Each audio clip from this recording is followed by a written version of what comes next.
Way back before the pandemic began, I had a question. What does it take for a city person to go country? In 2015, I set out to explore through photography, writing, and now this podcast.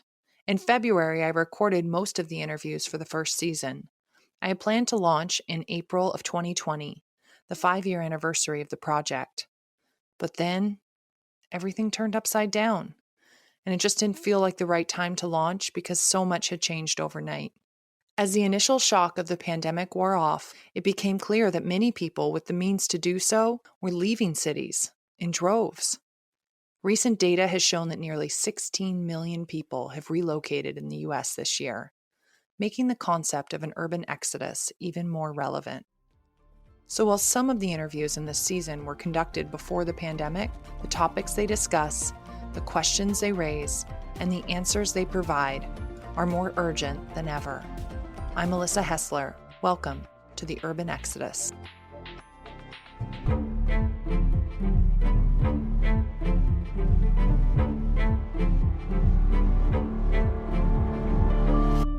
Planning for a rural move, especially when you want to start a small business, is not one to take lightly. Even the most careful plans can be upended for a myriad of reasons. For James Ray, owner of Little Seed Farm, his well-planned exit strategy from New York City involved his wife Eileen getting their farm business up and running, while James telecommuted to his city job so that they could afford the startup costs. But as luck would have it, just a few months after they moved, the company James worked for went under and he was out of a job. With their first child on the way, they had to work quickly to focus their efforts and find a way to earn a living. They never could have imagined that in just a few short years, they would build a nationally recognized skincare company from their small town in Tennessee. What motivated you both to decide to make a plan to leave New York City and move somewhere to learn how to farm? Yeah, I mean, getting out of the city, as soon as we realized we were going to get engaged and then married and then have kids, it was like just envisioning that basically prompted us to pursue a different passion and to research what we wanted to do, and we landed on farming and starting our own business. So we were really lucky that it's worked out, that we had that inspiration before it was too late, and that we're still here doing it today. I mean, it all kind of worked out really well. Can you talk about the saving strategies you implemented while living in the city? Were there any creative ways in which you kept costs low to save for your eventual move? Yeah, I mean, so before I met Eileen, I had some really interesting savings tactics. I lived in an apartment in Hell's Kitchen with two other guys, and so I worked really long hours. I was working like 100 to 120 hours a week at the beginning when I first started, and so I worked like from 6 or 7 a.m. until 6 or 7 p.m. or later. And one of my best friends was a baker at Amy's Bread, so he worked nights. We shared a bed, so we just rotated in and out. Like I would sleep at night, he would work at night. I would be, leaving in the morning. He'd be coming home. He'd get into bed, sleep all day, and then it would just go like that. So we ended up being able to live. I think I lived like that for a couple of years. And rent was only like $500 a month in New York City. And, I had a good job. So I was able to pay off my student loans really quickly. And through that specific strategy, which I wouldn't necessarily advise anyone to take.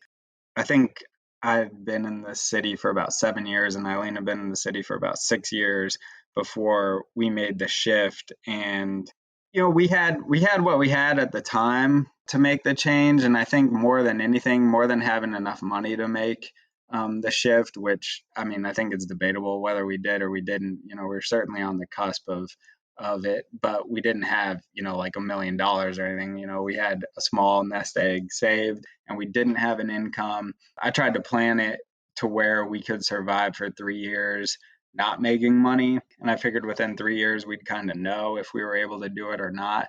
What were your parameters for your farm, and why did you ultimately decide to settle here in Tennessee? We knew, we needed about 100 or so acres. We wanted which we ended up with 84.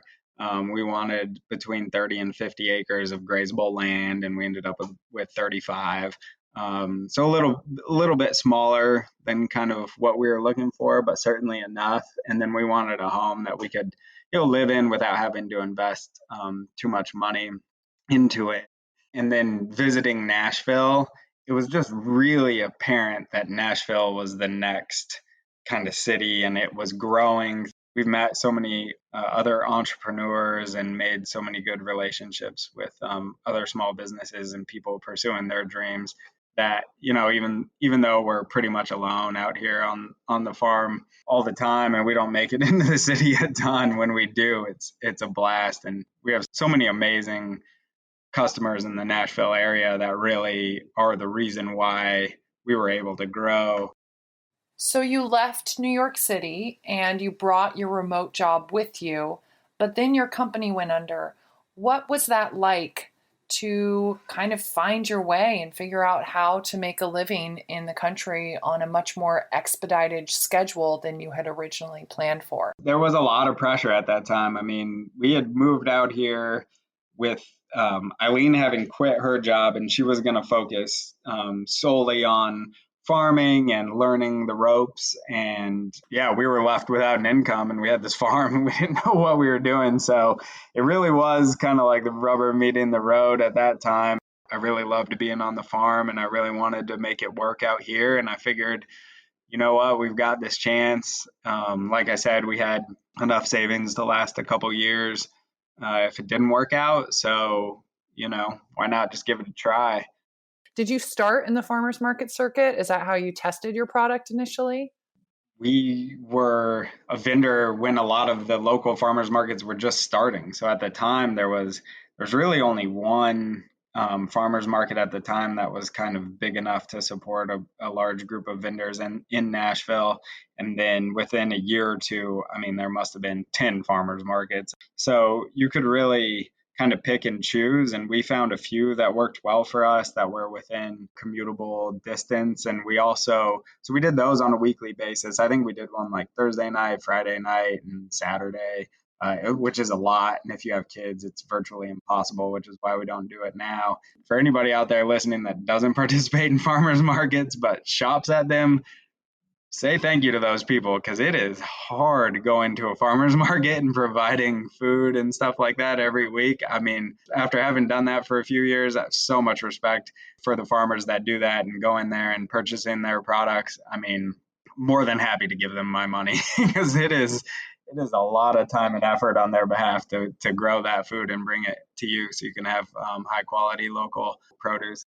So when we visited you back in 2015, you were only selling soap at that point. Can you tell me how Little Seed Farm has expanded and what other products you offer now, and maybe some of your products that you've become known for? We really started selling soap right before our son George was born, mostly because the company I worked for at the time remotely had gone out of business. So I needed something to do, and I didn't want to get a real job again for another company. So I started making soap, and Eileen was starting to develop skincare, body care products. And over time, that's really evolved. And so has the soap business. So we make 17 different kinds of soap. And Eileen has really spent a lot of time researching and developing new skincare and body care products. We started researching natural deodorants. Pretty much all of our products develop out of personal needs. So we started making soap for Eileen's grandma. Eileen started developing a deodorant for me, and it's been our top selling product the last 2 years. When we visited back in 2015, you were really in the early stages of building Little Seed Farm, and you were doing all of the work yourselves.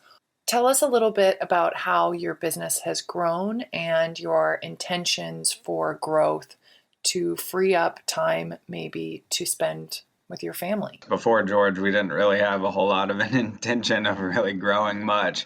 And then I think once the possibility of having a family kind of came around and we thought about it, we just realized that if we didn't grow, we'd be working more than we wanted to. So we kind of wanted to grow enough to at least have some employees and have some help, around the farm and stuff, so that we could spend more time with the kids and as a family. So really the intention at the time was just to grow to free up some of our own hours.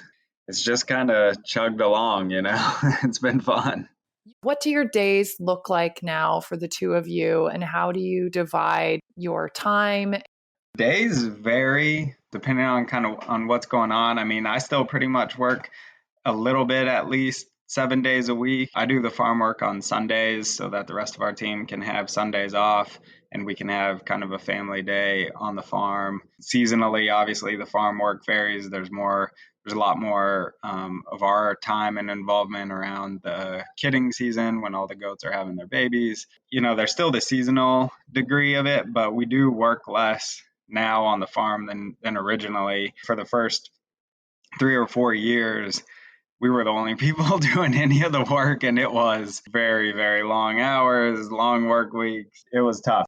What are your and Eileen's roles at Little Seed Farm? I do a lot of the real kind of monotonous, like stuff that has to get done day to day. And Eileen, she spends a lot of time focused on the customer facing side of it and stuff that we can do as a brand to improve. You need to communicate what you stand for and you need to communicate your story. And without Eileen's skills, we wouldn't be able to do any of those things. And then I just kind of try to keep the wheels turning. You continue to do all of your manufacturing and distribution on your farm.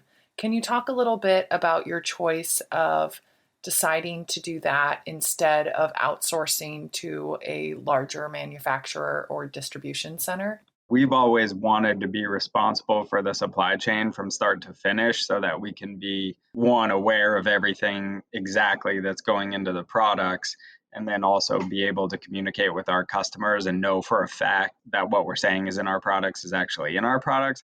What are some of the drawbacks of not being able to scale in that way where you would move your production outside? It's a lot of work. I mean, it really is a lot of oversight. You have to learn a lot about the equipment you're using, production and manufacturing standards and quality control type stuff, supply chain management, just everything, in addition to building out and owning the infrastructure and equipment for all of that as well. So, everything as little as, do we have enough power for a new piece of equipment? Oh, do we need a forklift? Or, how are we going to receive all this stuff? Where are we going to store it all? This episode is brought to you by Hessler Creative Workshops, a creative photography duo offering both virtual and destination workshops. Join the Creative Connection course running January 8th through 29th. Creative Connection meets once a week for group critiques paired with lectures and assignments designed to inspire experimentation and expand your artist's eye. Learn more and see our full list of virtual and destination workshops at hesslercreative.com. How long did it take you to build a business where you felt like it was sustainable and financially secure? It took about 3 years before we were profitable. And then it took probably another 2 to 3 before we felt comfortable. And in all honesty, I would just say in this last year, which is our 8th year, this last year is when I've personally felt a little more comfortable. So about 8 years for me. Eileen would probably say a lot less than that, but I don't know. Maybe she's still on her toes. I don't know. You've made real strides to work towards zero waste business model. What has that process been like? And what is your advice for other businesses wanting to do this, but being worried about bottom line? So a few of the major things that we've done, well, one was the solar power, to begin with, and then our land management practices as a farm. But from a manufacturing standpoint and from a production standpoint, the things that we attempt to do the most are avoid the use of plastic. We try to use only recycled or recyclable materials, glass, aluminum, are primarily what we use: paper and cardboard, recycled paper, recycled cardboard. And then we offer all of the one of the things I'm most proud of, and I think we're most proud of as a business, is being able to offer people shopping on our website a zero waste shopping method where you can literally go on, say you want a jar of deodorant, go on order your jar of deodorant, you just click a box that says ship my order, zero waste. What we do is we take that deodorant, and instead of shipping it to you in a box, in the packaging, we ship it without the packaging in a tiny cardboard box. So we try to use the smallest box possible to begin with. We put the jar of deodorant in there with some biodegradable packing peanuts, and that's it. If we can address it, I feel like we are having a positive impact, even though there's this dichotomy of being sustainable and then also manufacturing stuff. And I think at some point you just have to realize, if people are going to use deodorant, you want to make the best, lowest waste, least impact product out there on the market and continuously improve. We try to make improvements to the supply chain, to the environmental sustainability of the business on a daily basis, and to just grow as much as we can towards that. How much do you want Little Seed Farm to grow in the future? Is there a limit you've set for sustainable growth that you don't want to go beyond? Well, so we're not like a financially driven company. We do not focus on growth, and growth is not one of our priorities. What's nice about the stuff that we make is that it's products that people use and consume, and they're going to use and consume them. I don't like to set any kind of limit on how big or small we should be.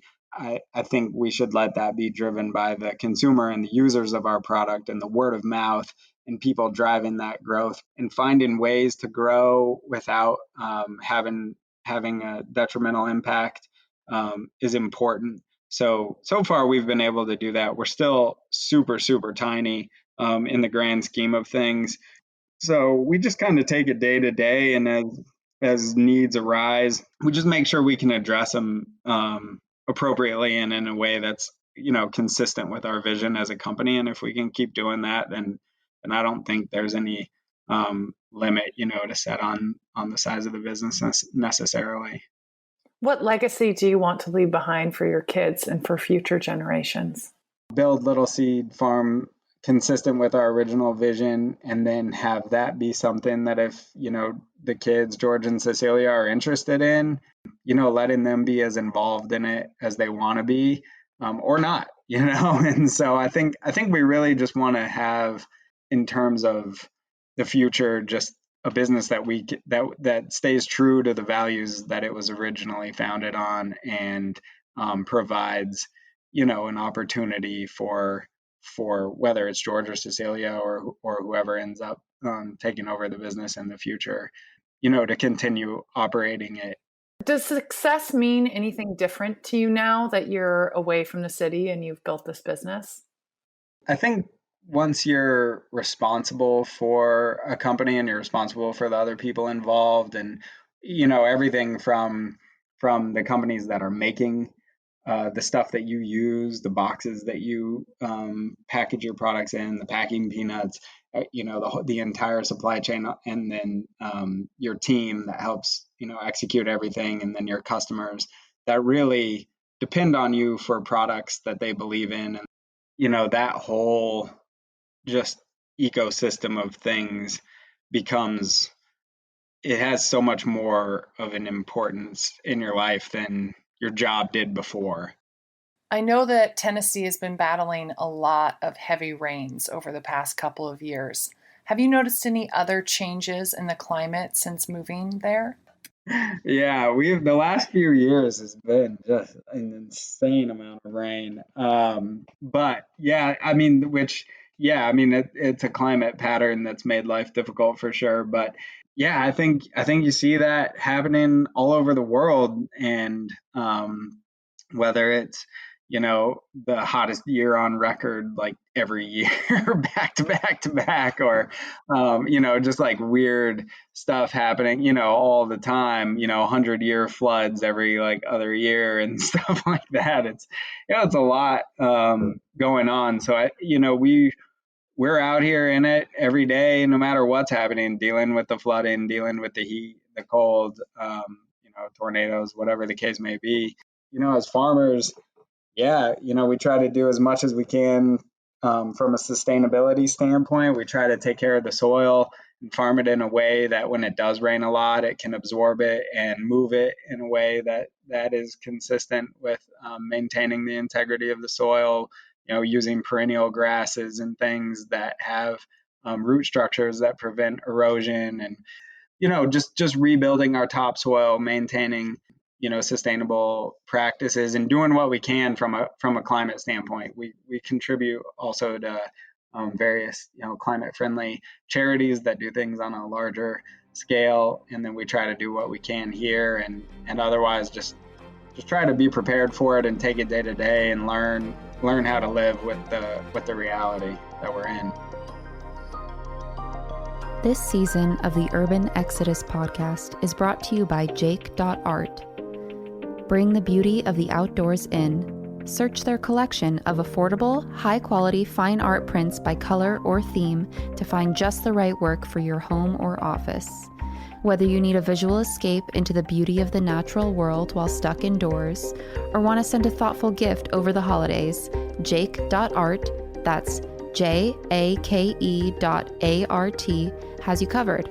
Enter the code Urban Exodus, all one word, at checkout for 15% off your order now through January 1st. That last interview with James was recorded in February of 2020. Things were a little bit rosier back then.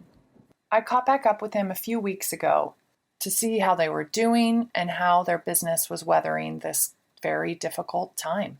I think from a family perspective, we're doing well. I mean, I feel like it would be really silly to complain about anything because everybody's fine and healthy, and none of us have had COVID or really even known anybody directly, that had COVID or a serious case of it anyway. So from a family perspective, aside from just the day-to-day stress and changes, that I think have occurred in everyone's life, the kids, just being out of school in the spring was really difficult because that effectively takes one parent out of the workforce at a minimum, sometimes more.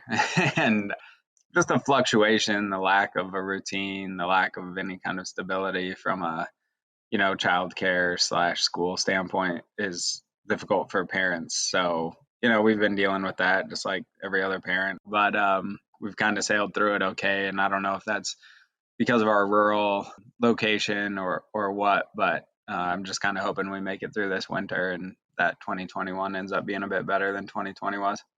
What about from a business perspective? How have you changed maybe your daily operations or how you run your business? If you felt like you've had to pivot at all, or things stayed pretty steady for you?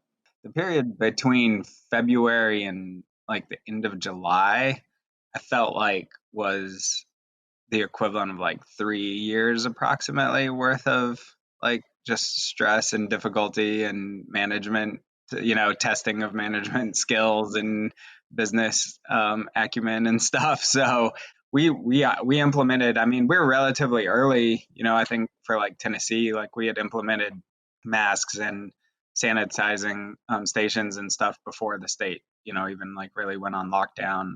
So, we kind of like into February started really addressing it, started really stockpiling. Obviously as farmers, like you got to think a year or more in advance with regard to certain decisions, but not typically with buying toilet paper. It just added like a degree of complexity to the whole situation. We rearranged all the workspaces. Our primary business is shipping, is like direct to consumer. Our packing stations are relatively close together, like the people picking the orders and the inventory management, just like the whole space. We just divided everybody up and just kind of moved packing stations around. It's highly inefficient now from just like a labor standpoint, like people walking long distances to do things that they used to not have to do before, but we were able to manage through it, I think. Has your business been negatively impacted by the pandemic? Are you seeing a decline in sales online or with your wholesale accounts? We were really fortunate, being an e-commerce business. I feel like, definitely helped in terms of people staying home, wanting to shop more online. We were impacted negatively at our accounts like Kroger and and other like small boutique shops that went out of business and stuff like that because there's less foot traffic there. So even though you can buy your groceries online, our product sells better when you see it in person. If you're shopping online at Kroger for squash and oranges or whatever, you're not being drawn to the $7 a bar like boutique looking soap.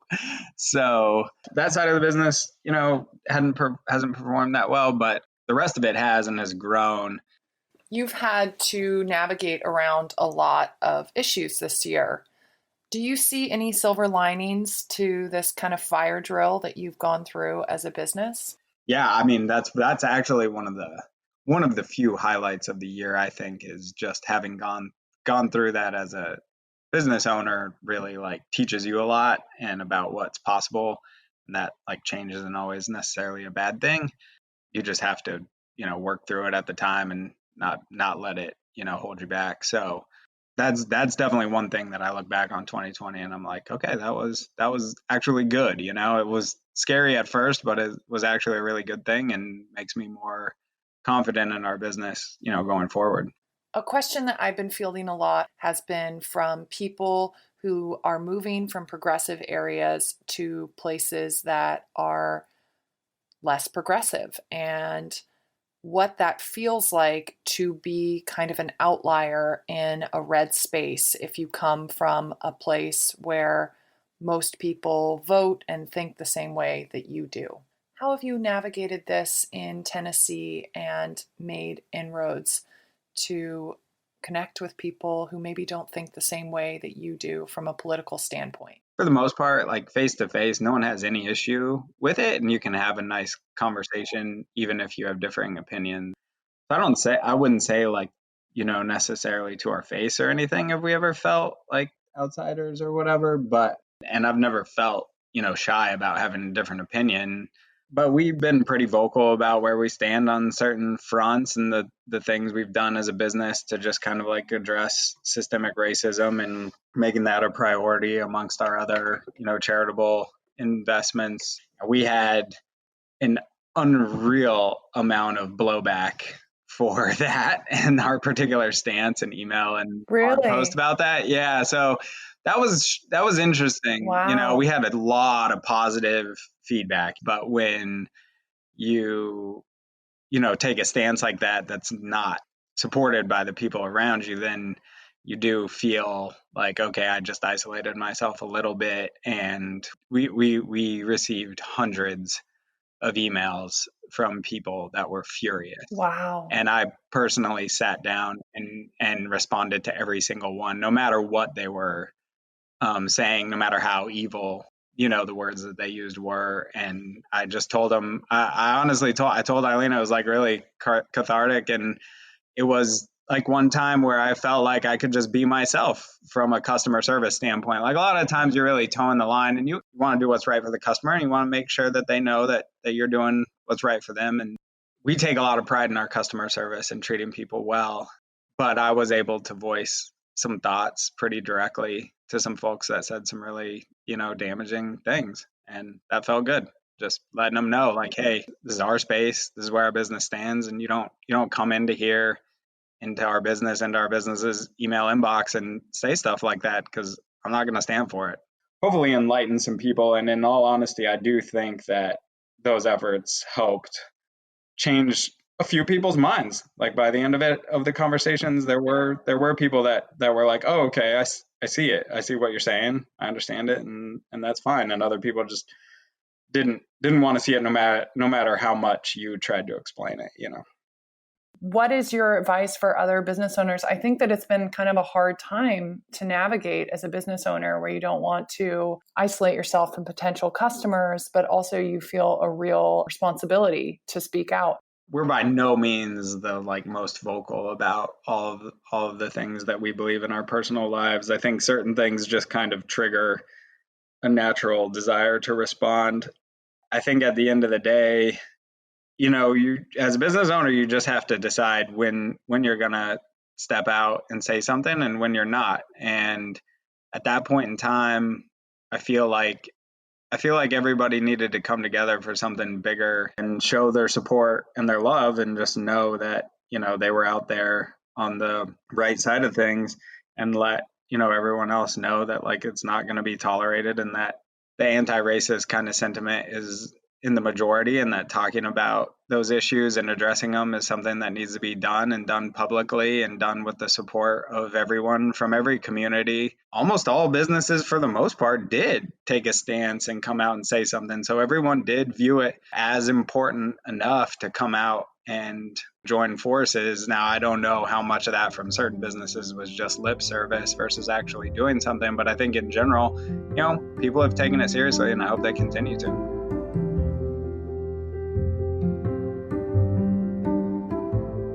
What I love about Little Seed Farm is that they are constantly evolving to make their business better. Better for the environment, better for the people that work there, better for society as a whole. Just better. Of course, they're still worried about the bottom line and profitability and all the same things that other companies are worried about, but they are making sure their business practices stay aligned with their values. I think that it's important, looking into the future, that we support businesses that are paying their employees living wages, that are reducing waste, and are just basically making mindful choices. We vote with our dollar, and our dollar counts. To read more about James and Eileen and see pictures of their farm, visit urbanexodus.com. You can find them and their products at littleseedfarm.com or on Instagram at littleseedfarm. Join me next time when I speak with Kirsten Lee Nelson. For Kirsten, moving to the country gave her the space she needed to live out her dream of raising animals and building a sustainable homestead. In our conversation, Kirsten discusses why she's passionate about geese, why Maine is a great state for homesteaders, and the creative ways in which she now earns a living. You can find us on Instagram at The Urban Exodus. To read more in-depth features on folks who ditched the city and went country, visit our website, urbanexodus.com. This project is an enormous labor of love. If you appreciate the content we create, please consider supporting our efforts on Patreon. If you are a small business who would like to sponsor an episode, please visit the podcast page on our website to learn more. An enormous thank you to my team who made this podcast possible. Production by Simone Leon, editing by Ari Snyder, and music by Benjamin Bethurum. I'm Alyssa Hessler, and this is The Urban Exodus. Stay kind, stay joyful, and stay resilient.